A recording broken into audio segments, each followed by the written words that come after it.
Action करे क्या पलाइছে আপুনি क्या पलाइছে एक्शन কৰি কেনে আপুনি क्या पलाइছে एक्शन কৰি কেনে আপুনি ক क्या पलाइছে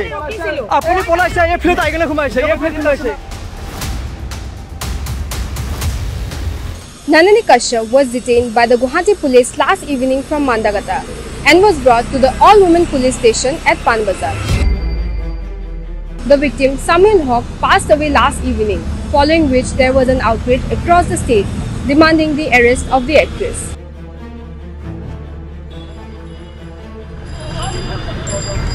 Relatives of the victim protested outside the Apollo hospital, demanding justice and strict legal action against the actress.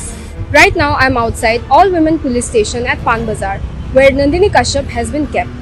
Further details awaited. এখন এফআইআর দিছিলে ঘৰৰ কমপ্লেইনেন্টে এফআইআৰ খনত একিউজৰ নাম একো নাছিলে প্ৰথম অৱস্থাত যেতিয়া আমি খুটপুছ কৰিলো ইনভেষ্টিগেশ্যন কৰি গম পোৱা গ'ল নন্দিনী কাশ্যপ বুলি এগৰাকী লেডিয়ে এই ইনসিডেন্টত ইনভলভ আছিলে তেখেতক থানালে মাতা হ'ল তেখেতক খুটপুছ কৰা হ'ল খুটপুছ কৰি তেওঁক আমি যাবলৈ দিয়া হৈছিল পিআৰ বন্দত আৰু এখন নটিচ ইস্যু কৰা হৈছিল যে যেতিয়াই তেখেতক মাতা হয় তেতিয়াই তেখেতক থানালে আহে একৰ্ডিংলি আকৌ তেখেত এবাৰ আহিলে তেখেতক খুটপুছ কৰা হৈছিল খুটপুছ কৰি আকৌ তেওঁক যাব দিয়া হৈছিল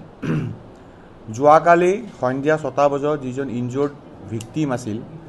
তেখেত সৰ্বগামী হয় তেতিয়া আমি কেছটো যেহেতু প্ৰথম অৱস্থাত যিটো সেকশন লাগিছিল অল আৰ বেলেবল সেকশন আছিল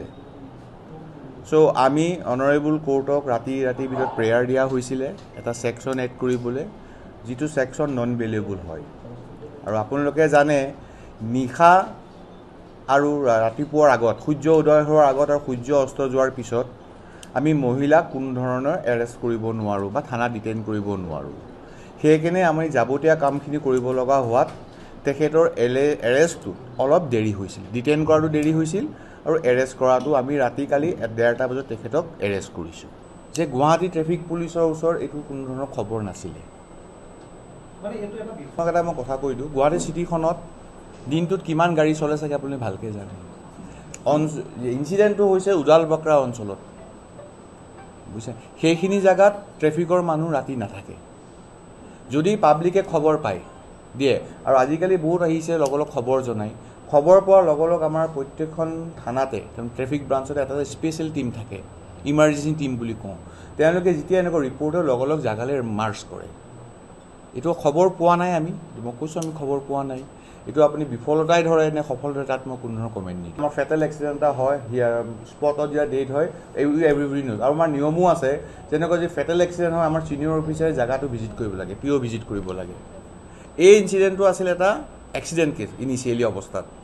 মানুহজন ইনজৰ্ড হৈছিল সেই বিষয়ে যেতিয়া তেখেতে কেছ দিছিল এফআইআৰ দিছিল তেতিয়া এই বিষয়ে আমাৰ ওচৰত কোনো নলেজ নাছিল না মেডিকেল কৰাব পাৰি নোৱাৰা কোনো কথা নাই কিন্তু এজন মানুহ যদি নিজে থানালে আহে নিজে যে থানালে আহে তেতিয়া মেডিকেলটো কম্পালসৰি নহয় তেখেতক যে মাটি পঠাকে নাই এলকহল টেষ্ট কৰিছিল নেকি না এলকহল টেষ্টটো ৰাতিপুৱালে কৰিলে নাথাকে ৰাতিপুৱালে alcohol test no it not necessary মই এটাই কৈছো নট নেসেসাৰি লাগিছিল না লাগিছিল না বাট নট নেসেসাৰি এজন মানুহ ভিকটিমক একিউজক যে মাতিছে তেওঁ নিজে ডেটকৰ লগত আহিছে থানাত বহিছে ষ্টেটমেন্ট দিছে সেই সময়ত আৰু মেডিকেল কৰাৰ কোনো প্ৰশ্ন নাই